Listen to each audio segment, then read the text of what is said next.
আজি এই বিশাল গণসভাটো আমাৰ সভাপতিত্ব কৰা আমাৰ সকলোৰে চৰকাৰ বড়োলেণ্ড চৰকাৰৰ ডেপুটি চিফ ওদালগুৰি সমষ্টিৰ বিধায়ক গোবিন্দ বসুমতাৰী ডাঙৰীয়া, ইয়াত উপস্থিত আমাৰ সকলোৰে প্ৰিয় নেতা আমাৰ ৰাজ্যসভাৰ সাংসদ ৰঞ্জনা নাৰ্জাৰী ডাঙৰীয়া, আমাৰ মন্ত্ৰী ইউজি ব্ৰহ্ম ডাঙৰীয়া, আজি এই সভাত উপস্থিত আমাৰ দলৰ কেন্দ্ৰীয় কমিটিৰ উপসভাপতিসকল, সাধাৰণ সম্পাদকদ্বয় আৰু সম্পাদকসকল আৰু বিভিন্ন বিষয়ববীয়াসকল, আজিৰ এই সভাত উপস্থিত মোৰ সতীৰ্থ EM-সকল, MCL-সকল আৰু এই সভাত উপস্থিত আমাৰ দলৰ বিভিন্ন চেল যিবিলাক শাখা আছে, শাখা সমিতিৰ সভাপতি, সম্পাদক, বিষয়ববীয়াসকল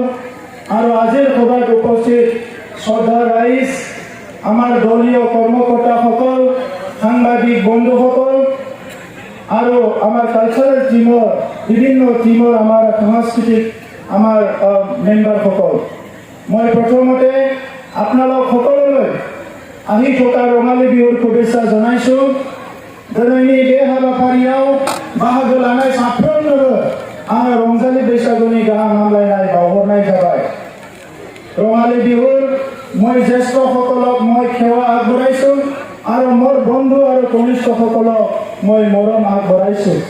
आंनिख्रुइ देरसिनफोरनो आं रंजालि बैसागुनि खुलुमनाय बावहरदों आरो आंनि लोगो आरो दुइसिनफोरनो आङो गोसो गोरबोनि अननाय बे समाव बावहरदों। गरम पाइसे नेকি राइज? गरम पाइसे? बेसि दीघलीया নহয় আৰু मिटिं बारा गोबाव जाया।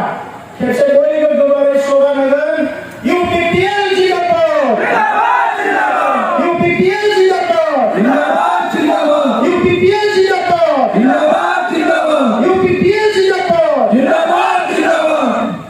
ইতিমধ্যে আমাৰ প্ৰাক্তন সভাপতি ফাউণ্ডাৰ প্ৰেচিডেণ্ট ইউজি ব্ৰহ্ম ডাঙৰীয়া বক্তব্য ৰাখি গ'ল, আমাৰ EM উইজডন হাজদা বক্তব্য ৰাখি গ'ল, আমাৰ EM ৰঞ্জিত বসুমতাৰী বক্তব্য ৰাখি গ'ল আৰু আমাৰ দলৰ সাধাৰণ সম্পাদক ৰাজু নাৰ্জাৰী বক্তব্য ৰাখি গ'ল। শ্ৰদ্ধা राइज, बरद'सिया जानायनि बारदै सिख्ला फैनायनि सम जादों बड'लेण्डआव। बे बारदै सिख्लाखौ सोर लाबोगोन? बैसागोनि सिगां सिगां बारदै सिख्ला फैयो। বহাগ বিহুৰ ৰঙালী বিহুৰ আগে আগে বৰদৈচিলা আহে। কেইদিনমান আগতে ক'ৰবাত কিবা হৈছে বৰদৈচিলা আহি। আৰু আজি UPPLৰ এই জনসমুদ্ৰৰ দ্বাৰা এটা বিশাল এটা ৰাজনৈতিক বৰদৈচিলা আজি ওদালগুৰিত আহিছে আৰু এই বৰদৈচিলা UPPLে আনিছে। কেইদিনমান আগৰ পৰা দেখিছোঁ DPF-এ আগ্ৰামা মহিলাৰ নেতৃত্বত শান্তি ৰেলী কৰি আছে। শান্তি ৰেলী বড়োলেণ্ডৰ ৰাইজ অশান্তি ক'ত আছে এতিয়া? ওদালগুৰিত, কোকৰাঝাৰত, চিৰাঙত, বাক্সাত ক'ত অশান্তি আছে? ক'ৰবাত জানো অশান্তি আছে? ক'ৰবাত জানো হিংসা হৈছে?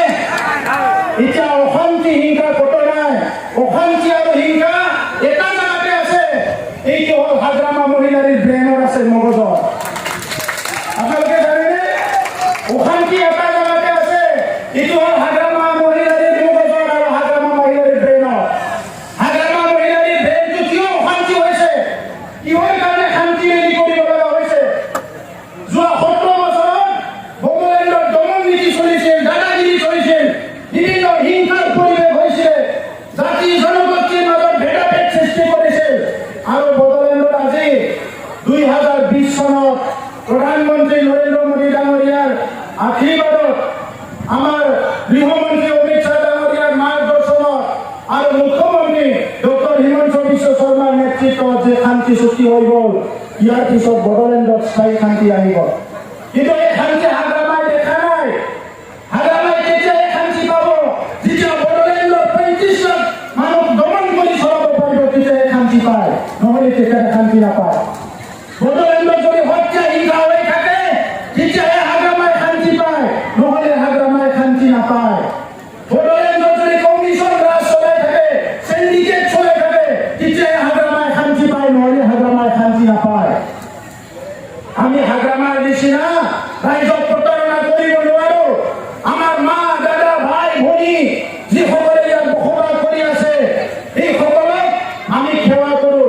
মৰম কৰোঁ, আমি সন্মান কৰোঁ আৰু হাগ্ৰামাই এই কথা বুজি নাপায়।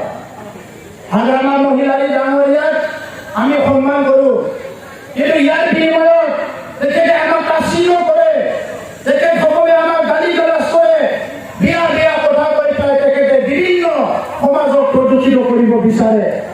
কিন্তু শ্ৰদ্ধা ৰাইজ,